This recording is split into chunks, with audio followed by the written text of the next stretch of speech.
Good, Mr. President. This is your seat we have for you right here. How are you? I'm very good. Nice to see you. We met at Mar-a-Lago a couple weeks ago. I remember. Yeah, you complimented my face. I really do appreciate it. Your beauty. Thanks for sitting down. I really do appreciate Okay. it. So I know you don't have a lot of time, so I'll just we'll jump right in. Okay, good. We had a couple polls we went over on the show, on our show, IRL. Young people, surprisingly, immigration is a top issue for them now. I was talking to a young guy, he's 26. He says he's watching what's going on in New York. He owns a business. He can't afford to buy his own house. He struggles to be able to support a family. And I know that you've said that there's going to be the largest deportation effort in your next term. How do we do it? So millions and millions of people are coming into our country, and it's not necessarily exactly what we want or had in mind. They have open borders where people just flow in. And many of those people are coming from prisons. Many of those people, frankly, are murderers and they're drug dealers, and they're coming from mental institutions, and they're coming from places that are not going to work very well. It's not going to be very good for our country. So we're going to start with that, and we have to get them out. No country can sustain what we're going through. I believe the number is 15, 16 million, could even be 17 million people right now. Is that's more than that's bigger than almost all of our states. I think it's freaking out young people. How do we do it, though? I mean, is it going to be new personnel? It will really be done with local police. You know, the respect has been taken away. The honor has been taken away from our police forces. They're not allowed to do anything. And whether it's libertarian or not libertarian, you have to have law and order. You can't have 500 people walking into a department store and just walking out with everything they have. And we have to give honor and respect back, and I believe immunity, because, you know, so often when a police person does their job, they end up with no pension, they end up with no house, they end up with no family. Everything's taken away from them. They have to get their own lawyer.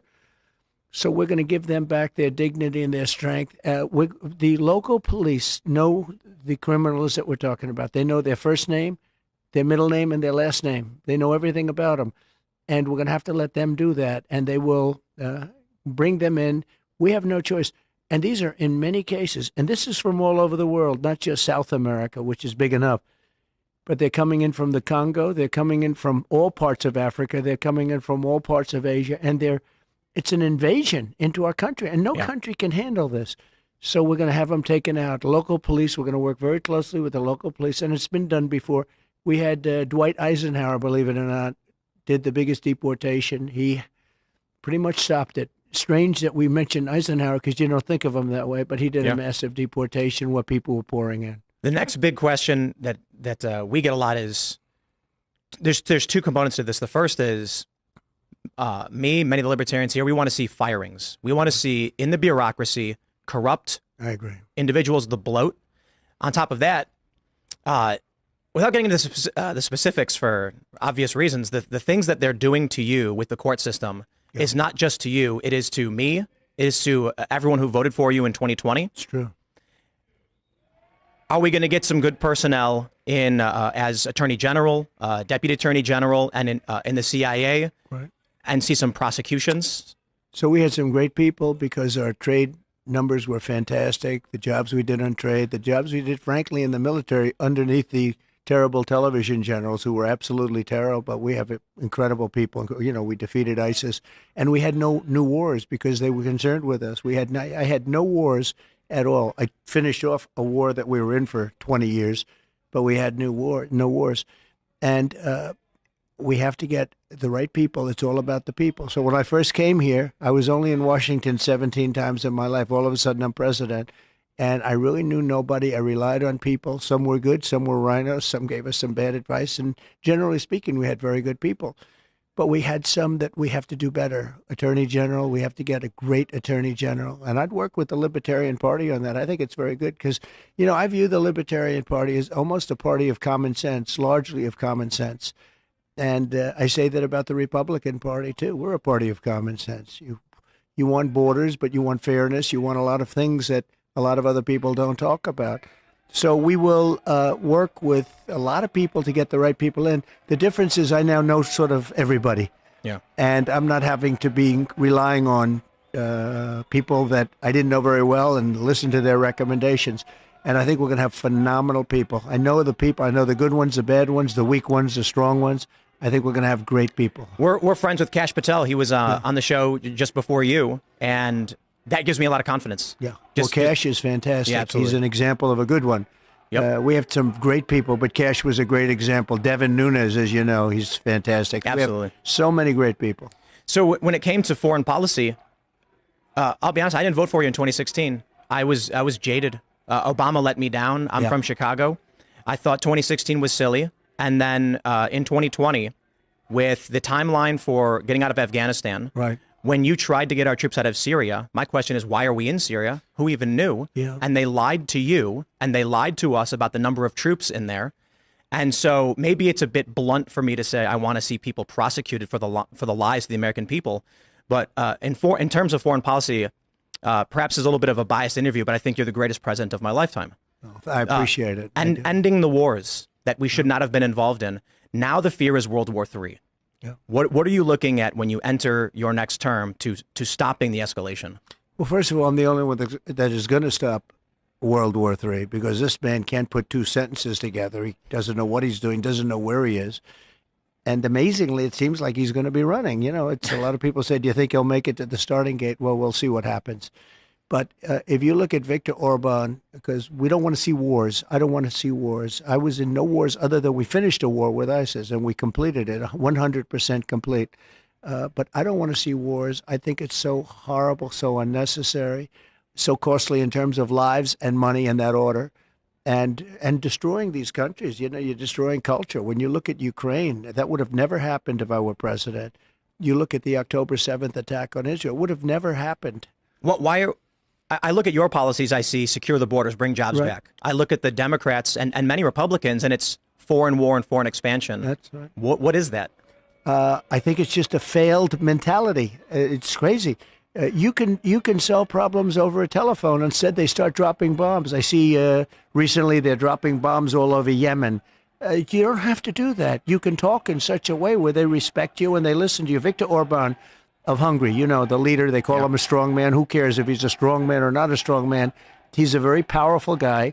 He said the problem the world has is that Donald Trump is no longer president. When he was president, China didn't play around, Russia didn't play around, nobody played around, and we had no problems. Today, the whole world is on fire. I heard that funny, there's a conversation from a phone call where you said that there was they maybe thought there was a 5% chance you'd nuke them. That's wow. And so it kept them in line. It's kind of scary to think about, but you take a look at the weakness we have now with Ukraine and the money that we are wasting. You know, I'll bring it back to the economy. This young guy I was talking to about immigration.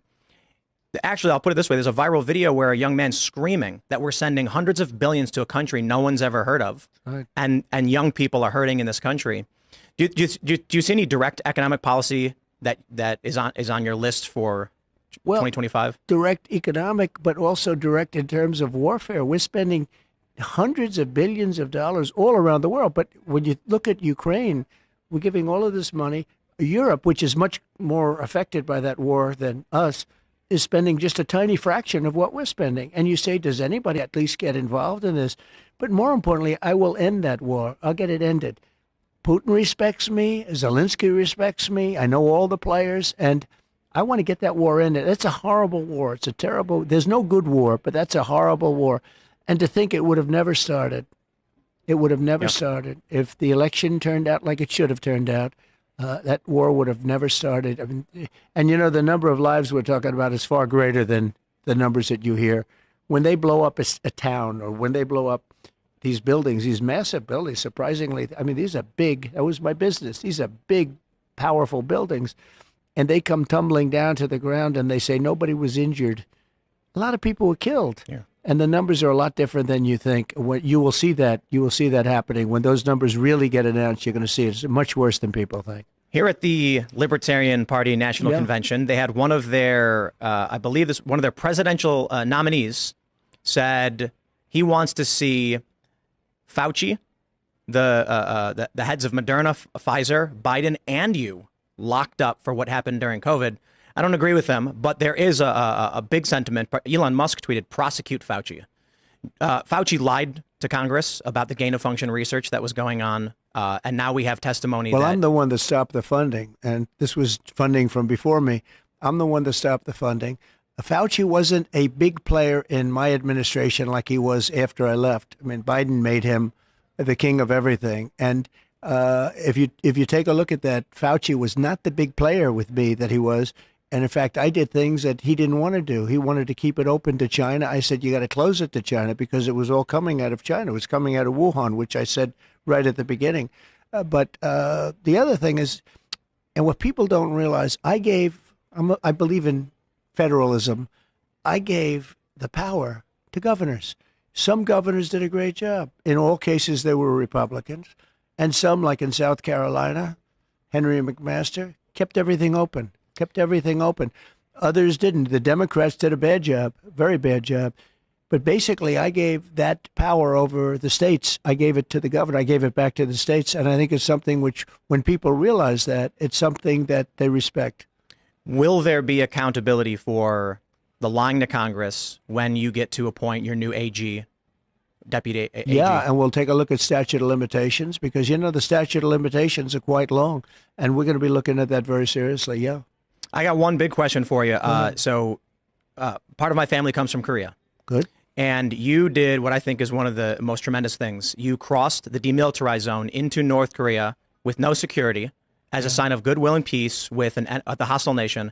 And I've had people tell me it never happened. So I think people need to know about it.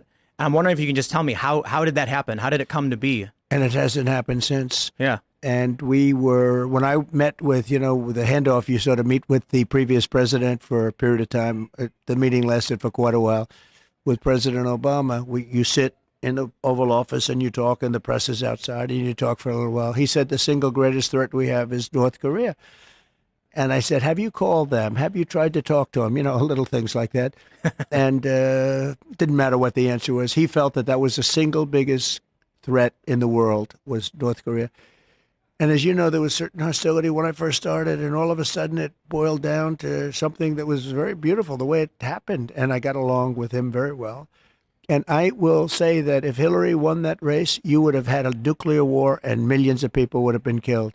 And you weren't even close to that. It never happened. It was never going to happen. I got along great with him, and it just never was going to happen. Were you at all scared in any way when you crossed into an enemy country?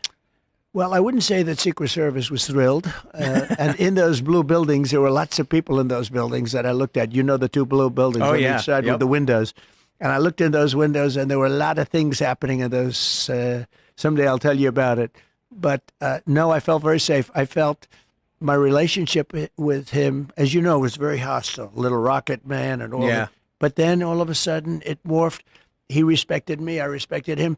And we ended up, once we got to know each other, we ended up very good. A very smart guy, very strong guy. He's the absolute leader of that country. For those that think he's not, they're wrong.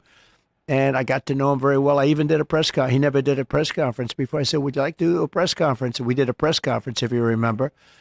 And then he said, that's the end of the press conference. And boom, everybody was pretty radically thrown out. But it was a press conference, the only press conference he's ever done. I got along with him great. We had no nuclear war. You would have had a nuclear war guaranteed. And you won't if we have the right president, if we have somebody that knows what he's doing, you're not going to have World War III. If, on the other hand, we don't, you're going to end up in World War III, and it's going to be a war like no other because of the power of weaponry. Many have actually been saying we're already in it. The Hill published a piece saying we are in World War III and Biden is losing it. And so my hope is I don't see any logical path for a Biden presidency to fix the economy, to fix anything. He can't fix any. He can't fix himself. Yeah. Can't fix anything. He had a new one the other day, Pakalaka. I don't know if you saw that. He was muttering on TV, something like that. Now, crypto. By the way, I just so you know, I know all the leaders. They're at the top of their game. They're sharp. They're tough. They're smart. They love their country, or they do whatever they have to for their country at a minimum. And when they see this guy come in, I think they can't believe it. I know they can't believe it. It's not the right person. So we'll do a couple quick ones. We don't have much time. You announced you're taking cryptocurrency. What we're doing is we're backing it as a form of, as a field. And we have to, because otherwise somebody else is going to be doing it from another country. And as you know, they're already trying. And it's going to happen, and we're going to help it happen. And it's something that can be very good. I think it can be very good. No central bank digital currencies. No digital, no central bank. And one more big one. Will you pardon Julian Assange? Well, I'm going to talk about that today, and we're going to give it very serious consideration. And we're going to have a couple of other things to say in the speech that I think you're going to love. I've heard some rumors. And you've gotten so much out of me, I should leave a little bit for the speech, don't you think? Mr. President, it is an honor and a privilege. I really do appreciate you sitting down with me. And you're very me. respected, I have to say. When I did a little research, and some of my guys said, and I met you before, but they said just a very respected guy. It's my honor. Even though we're keeping that big crowd, that's the biggest crowd they've ever had. We're keeping them waiting just for this interview, so congratulations. Thank you so much. Shall we? Thank you, my friend. Thank you. Appreciate it very much. I really do appreciate it. Great.